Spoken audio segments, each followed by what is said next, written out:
తిరుపతి తొక్కిసలాటకు అధికారుల అతి ప్రవర్తన నిర్లక్ష్యమే కారణమని ప్రత్యక్ష సాక్షులు చెబుతున్నారు. గేట్ వద్ద నిలబడ్డ పోలీసులు భక్తులను ఇష్టం వచ్చినట్లు లాగిపడేశారు.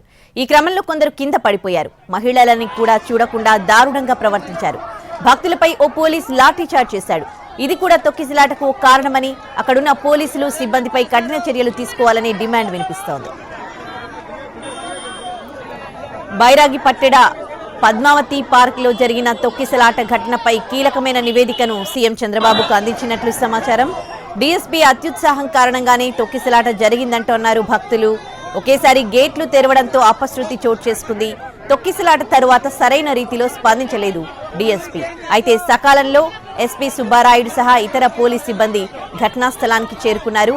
కింద పడిపోయిన భక్తులను బయటకు తీసుకొచ్చి సిపిఆర్ చేశారు. లేకపోతే మృతుల సంఖ్య మరింత పెరిగుండేదంటున్నారు ప్రత్యక్ష సాక్షులు.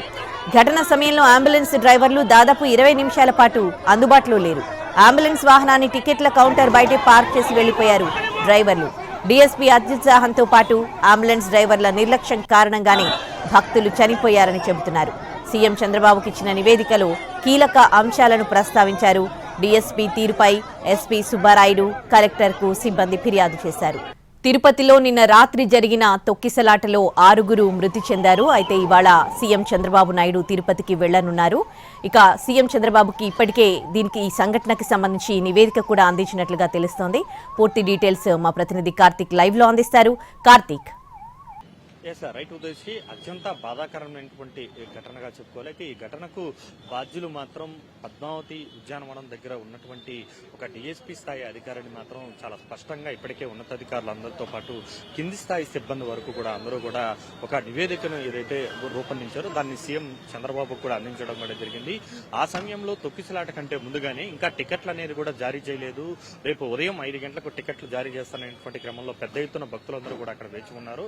ఆ సమయంలో ఒక వ్యక్తికి బాగాలేదనేటువంటి సమాచారం రావడంతో ఆయనతో పాటు ఒక 10 మంది వరకు కూడా బయటకు పంపడం జరిగింది డిఎస్పీ. ఆ డిఎస్పీ చేసినటువంటి అత్యుత్సాహం కారణంగానే ఈ ఘటన జరిగిందని కూడా చాలా స్పష్టంగా తెలుస్తుంది. ఇక ఎవరైతే గాయపడినటువంటి వారు ఉన్నారో ఆ గాయపడిన 7 మందిని కూడా ప్రస్తుతం ప్రత్యేక అంబులెన్స్ లో ఇక్కడ నుంచి కూడా సిమ్స్ కు తరలిస్తున్నారు. సిమ్స్ లో అక్కడ వారందరికీ కూడా వైద్యం అందించడానికి కూడా చూస్తున్నారు. ఎందుకంటే ప్రస్తుతం వారందరికీ కూడా ఇక్కడ స్వల్ప గాయాలు ఉన్నాయి. అయితే వీళ్ళందరికీ కూడా గాయాలైనటువంటి వారితో పాటు తీవ్రంగా గాయాలు పారినటువంటి వారందరినీ కూడా సమీపంలో తిరుపతి ఆసుపత్రి నుంచి సిమ్స్ కు తరలిస్తున్నారు. అక్కడైతే మెరుగైన వైద్యం అందించడానికి అవకాశం ఉంటుంది కాబట్టి వారందరినీ కూడా అక్కడికి తరలిస్తున్నటువంటి పరిస్థితి. సో ఈ రకంగా మొత్తం 40 మందిలో దాదాపు 34 మంది వరకు కూడా అందరినీ కూడా ఇప్పటికే కూడా డిశ్చార్జ్ చేయడం కూడా జరిగింది. అందరూ కూడా ఆల్మోస్ట్ ఆల్ వెళ్లిపోయారు ఆసుపత్రి నుంచి. గాయపడినటువంటి 7 మందిని మాత్రమే ప్రస్తుతం తిరుపతి నుంచి కూడా నేరుగా సిమ్స్ కు తరలిస్తున్నారు. అయితే ఈ ఘటన మొత్తానికి గల కారణాన్ని మీకు పిన్ టు పిన్ వివరించేటువంటి ప్రయత్నం కూడా చేస్తాను. సాయంత్రం 7-7:30 గంటల ప్రాంతంలో ఉదయం 5 గంటలకు టికెట్లు ఇస్తాననేటువంటి నేపథ్యంలో భక్తులందరూ కూడా పెద్ద స్థాయిలో ఏదైతే బైరాగి పట్టణంలో రామానాయుడు స్కూల్ వద్దకు చేరుకున్నారో అక్కడ మొత్తం 2,000 నుంచి 2,500 మంది మధ్యలో ఉన్నటువంటి గోవిందమాల ధరించినటువంటి భక్తులు కావచ్చు, సాధారణ భక్తులందరూ కూడా ఆ యొక్క ఉద్యానవనంలో అక్కడే ఉండిపోయినటువంటి పరిస్థితి. అక్కడ ఒక సెంటర్ గా కూడా తీసుకున్నారు. ఆ సెంటర్ నుంచి గేట్లు ఓపెన్ చేసి నేరుగా స్కూల్ లోపలికి టికెట్ల కోసం పంపించాల్సినటువంటి ప్రొసీజర్ అనేది. అయితే ఆ ప్రొసీజర్ కు విరుద్ధంగా కూడా మధ్యలో అక్కడ ఉన్నటువంటి సిసిఎస్కి సంబంధించినటువంటి ఓ డిఎస్పీ స్థాయి అధికారి అక్కడ ఆ గేట్ అనేది కూడా ఓపెన్ చేయడం కూడా జరిగింది. కేవలం ఒక వ్యక్తికి బాగాలేదు అనేటువంటి ఉద్దేశంతో కనీసమైనటువంటి అవగాహన లేకుండా ఇతర మెజర్మెంట్స్ అనేది ఏదైతే సెక్యూరిటీకి సంబంధించి భద్రతా చర్యలు ఏవి కూడా తీసుకోకుండా ఒక వ్యక్తితో పాటు మరొక 10 మంది కూడా బయటికి పంపడం కూడా జరిగింది. దీంతో ఒక్కసారిగా భక్తులందరూ కూడా టికెట్లు ఇచ్చేస్తున్నారేమో అనేటువంటి ఆవేశంతో అందరూ కూడా వెనకలున్నటువంటి భక్తులందరూ కూడా ఒక్కసారిగా తోపుకోవడం కూడా జరిగింది. దీంతో మొత్తం ఆ గేటుకు మీద పడిపోయి కింద పడిపోయినటువంటి పరిస్థితి. ఆ సమయంలో డిఎస్పీ సహా కొద్ది మంది మాత్రమే అక్కడ సిబ్బంది ఉన్నారు. వారందరినీ కూడా హుటాహుటిన పైకి లేపేటువంటి ప్రయత్నం కూడా డిఎస్పీ అయితే పూర్తి స్థాయిలో చేయలేదని మాత్రం అక్కడ ఉన్నటువంటి సిబ్బంది కూడా చెప్తున్నటువంటి మాట. దానికి తోడు ఏదైతే ఊపిరాడకుండా స్పృహ తప్పి పడిపోయినటువంటి వారందరినీ కూడా స్థానికంగా ఉన్నటువంటి రుయా ఆసుపత్రికి తరలించేటువంటి క్రమంలో కూడా అక్కడ ఉన్నటువంటి టీటీడీకి సంబంధించినటువంటి అంబులెన్స్ డ్రైవర్ కూడా తన వాహనాన్ని అక్కడే పార్క్ చేసి వెళ్ళిపోవడం కూడా జరిగింది. అయితే అంబులెన్స్ లోపల ఉండాల్సినటువంటి డ్రైవర్ కూడా నిర్లక్ష్యంగా 20 నిమిషాల తర్వాత పోలీసులతో పాటు ఇతర అందరూ కూడా ఎతుకుతున్నటువంటి క్రమంలో అతను వచ్చినట్టుగా కూడా ఏదైతే గాయపడినటువంటి భక్తులు కూడా ఆయన పైన ఏదైతే అంబులెన్స్ డ్రైవర్ మీద తీవ్ర స్థాయిలో ఆగ్రహాన్ని వ్యక్తం చేశారు.